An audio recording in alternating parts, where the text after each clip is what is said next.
If your tomatoes cupped and curled and died this year, and you blamed yourself, blamed the weather, blamed bad luck, I need to tell you something that changes everything.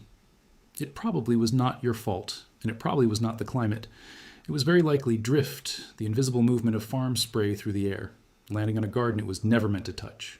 By the end of this video, I will show you the exact downwind defense the agricultural research actually supports, and the full set of protocols I built into a guide called the Sovereign Garden Code, on sale this week for $24. But first, let me correct something, because the title of this video made a promise I'm not going to keep the dishonest way. You came here because somewhere online, someone framed this as a secret defensive planting map the government buried. I went looking for that buried map, and I'm going to be straight with you, because you deserve a channel that does not lie to you to sell you something. There is no secret map the United States Department of Agriculture hid from you. What there is far more useful and far more real, and almost nobody is connecting the dots in plain language. So here is the honest version. By the way, a member named Only as a Gardener in Ohio wrote in this season about living beside a soybean field sprayed with a volatile herbicide twice a year. For 3 seasons, her tomatoes died the same way, leaves twisting, growth stalling, fruit never setting.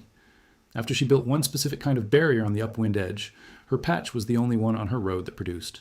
Members report results like that, and the science behind why is not hidden at all. First link in the description, and the pinned comment has it too. Anyway, here's the first real reason your garden may be failing, and it has a number attached that the agency itself published. The Environmental Protection Agency estimates that as much as 70 million pounds of pesticide are lost to drift in the United States every year.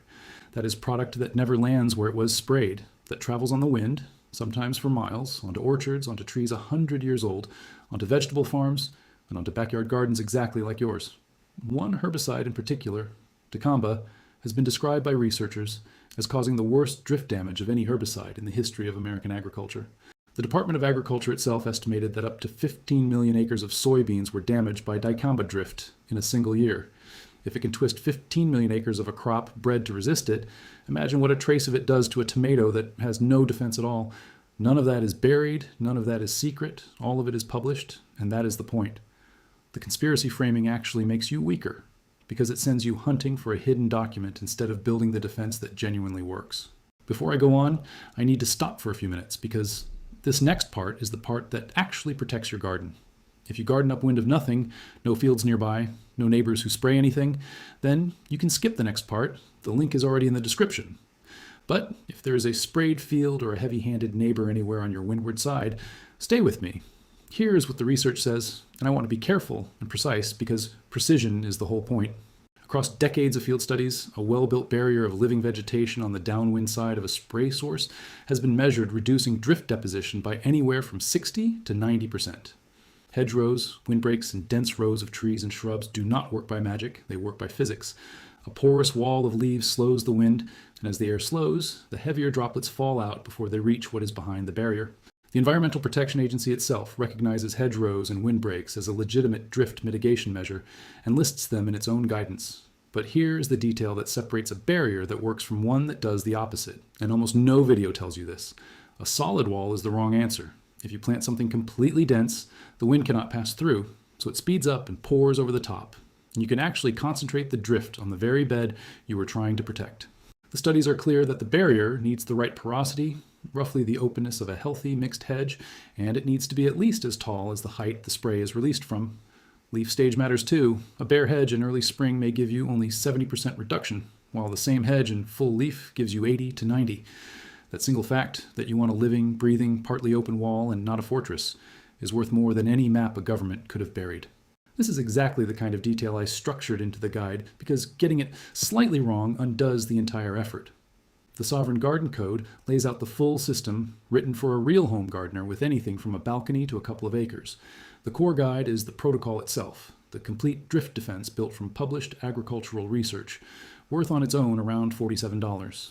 Alongside it, you receive the companion materials, the species and spacing references for building a living barrier that has the correct porosity, the seasonal calendar, so your barrier is densest exactly when spraying season peaks, the layout maps for arranging beds so the most sensitive plants sit in the most protected zone, and lifetime updates as the research and the regulations change.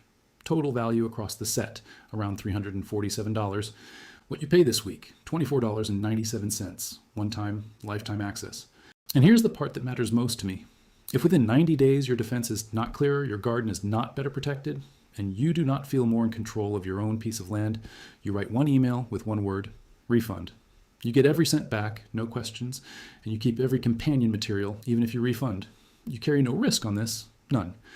The first link in the description takes you straight there. Okay, back to the video, because the protocols themselves are what tie all of this together, and I want to name them for you plainly. There are three I built the whole defense around. The first is the downwind living wall, the barrier itself, built to the right height and the right porosity on your windward edge.